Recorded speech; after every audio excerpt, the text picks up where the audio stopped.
இன்றைக்கு வழிகாட்டும் ஜீவ வார்த்தை. அன்பு கூறுவே இன்னும் அதிகமாய் ஆராதிப்பே இன்னும் ஆர்வமா உம்மை முழு உள்ளத்தோடு ஆராதிப்பே முழு பலத்தோடு அன்பு கூறுவே ஆராதனை ஆராதனை ஆராதனை ஆராதனை. தந்தை மகன் தூய ஆவியின் திரியேக ஆசீர்வாதம் நம் அனைவரையும் ஆசீர்வதித்து காப்பதாக. ஆமென். கிறிஸ்துவுக்குள் பிரியமான அன்பு இறை மக்களே, இந்த நாளின் சிறப்புக்குரிய சிந்தனையாக நியாயாதிபதிகள் 6ஆம் அதிகாரம் 13வது வசனம். கேட்ட கிதியோன் அவரிடம், என் ஆண்டவனே, ஐயோ, கர்த்தர் எங்களோடு இருந்தால் இவைகளை எல்லாம் எங்களுக்கு நேரிடுவானே. எங்கள் பிதாக்கள் எங்களுக்கு விவரித்தால் சொன்ன அவருடைய அற்புதங்கள் எல்லாம் எங்கே? கர்த்தர் எங்களை எகிப்திலிருந்து கொண்டு வந்தார் என்று சொன்னார்களே, இப்பொழுதோ கர்த்தர் எங்களை ஒப்பு கொடுத்தாரே, ஏன்? அன்பான இறை மக்களே, ஆண்டவராகிய கடவுள் தீர்க்க தரிசனமாக தம்முடைய பிள்ளைகளை வழிநடத்தும் போது அவர்கள் வாழ்க்கைக்கு தேவையான ஆறுதலும் பாக்கியமும் உண்டாகின்ற வார்த்தைகளை சொன்னார்.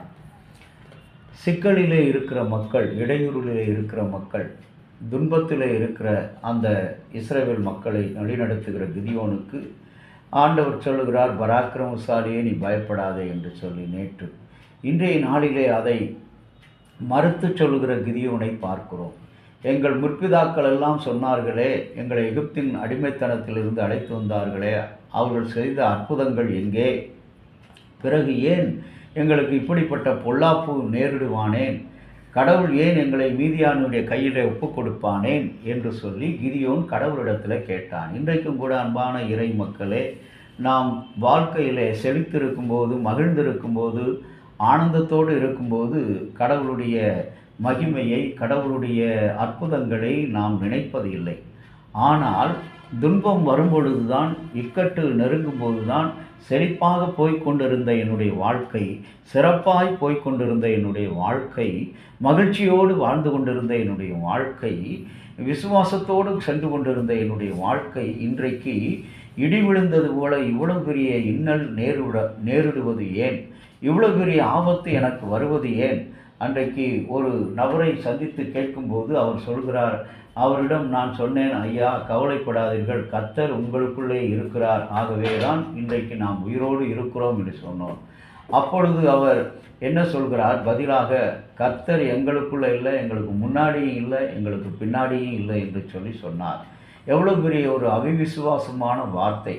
ஊழியக்காரர் சொல்லும்போது அந்த விசுவாசி அவருடைய உள்ளத்திலே இருக்கிற நம்பிக்கையை வெளிப்படுத்துகின்ற ஒரு வார்த்தை. கர்த்தர் எங்களோடு இருப்பதனால்தான் நான் இன்றைக்கு உயிரோடு உங்களை பார்க்கிறேன். இன்றைக்கும் கூட அன்பான கடவுளுடைய பிள்ளைகளை, இந்த கிதியோனை போல நாமும் கூட அநேக நேரங்களில் நம்முடைய பலத்தில், நம்முடைய சுயத்தில், நம்முடைய அழுத்தத்தில், நம்முடைய ஆதாரத்தில், அதிகாரத்தில், பணத்தில், ஜனத்தில், ஜாதியில் நம்பிக்கை வைத்து எங்களுக்கு ஏன் இவ்வளவு பெரிய ஆபத்து நேரிடுவது என்று சொல்கிறோம். வாழ்க்கை என்பது ஒரு புதிர் போன்றது.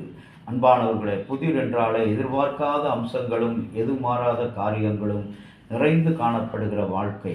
இன்றைக்கு இந்த வாழ்க்கை மேலோட்டமாக பார்க்கும் பொழுது நன்மையாகத்தான் தெரியும். சில காரியங்கள் உண்மையிலே ஆபத்தானவைகளாக, மேலோட்டமாக பார்க்கும்போது வேதனை தரக்கூடியதாக இருக்கும் சில காரியங்கள் உண்மையிலே நன்மையானவை, நலம் தருகின்ற காரியங்கள். உதாரணமாக, என்றுமே நமக்கு பாதுகாப்பு இருக்கிறது என்று சொல்லி நினைத்து கொண்டிருப்போம். ஆனால் அந்த பாதுகாப்பில் நாம் வாழ்ந்து கொண்டிருப்போம். ஆனால் அந்த பாதுகாப்பு திடீரென்று உடைக்கப்படும் பொழுது, சிதைக்கப்படும் பொழுது, கடவுளை ஏன் எங்களுக்கு இந்த நிலை? பாதுகாப்பை தேடுகிறவர்கள் இன்றைக்கு ரிஸ்க் எடுப்பதில்லை. ரிஸ்க் எடுத்தால் அவர்கள் வளர்ச்சியில் இருப்பதும் இல்லை. இன்றைக்கு ரிஸ்க்கு எடுக்காததினால்தான் அந்த வாழ்க்கையில், விசுவாசத்தில் நம்பிக்கை இல்லை. அந்த மனிதர் சொன்னதைப் போல கடவுள் எங்களுக்குள்ளாக இல்லை, எங்களுக்கு முன்னாடி இல்லை, பின்னாடி இல்லை என்று சொல்கிறது. இன்றைக்கு பணம், பொருள், வசதி, வாய்ப்புகள் வாழ்க்கையில் வரும் பொழுது என்னால் முடியாதது எதுவும் இல்லை என்று சொல்லி தலைக்கணத்தில் தாண்டோந்தித்தனமாக நாம் பேசுகிறோம். அன்பான இறை மக்களே, தலைக்கணம் தலைகால் புரியாமல் ஆடுவது என்று சொல்லி இன்றைக்கும் கூட அதிதீதமான பாதுகாப்பு உணர்வு கடவுள் நமக்கு கொடுத்திருக்கிறார். நான் உங்களோடு இருக்கும்போது நீங்கள் ஏன் கலங்க வேண்டும்? இன்றைக்கும் கூட கர்த்தரிடத்தில் நாமும் நம்முடைய கவலைகள் வரும்போது, பிரச்சனைகள் வரும்போது, கடவுளே ஏன் எங்களுக்கு இவ்வளோ பெரிய சோதனை நேருவானே, எங்கள் முற்பிதாக்களுக்கு கொடுத்த அந்த அற்புதங்கள் எங்கே, அதிசயங்கள் எங்கே, வழிநடத்தல் எங்கே என்று சொல்லி கேட்கிறவர்களாக இல்லாமல் நம்பிக்கையோடு அவரிடத்தில் காத்திருப்போம். கர்த்தர் நம்மை ஆசீர்வதிப்பாராக. ஜெபம் செய்வோம். இரக்கமுள்ள தகப்பனே, உம்முடைய அன்பாலும் இரக்கத்தினாலும் கிருபையினாலும் புதிய ஒரு நாளுக்குள்ளாக எங்கள் நம்பிக்கையை தூண்டி விடுகிற ஒரு சுடரொளி விளக்காக இன்றைக்கு உம்முடைய வார்த்தை கொண்டு கிதியோன் மொழியாக வெளிப்படுத்தினீர்.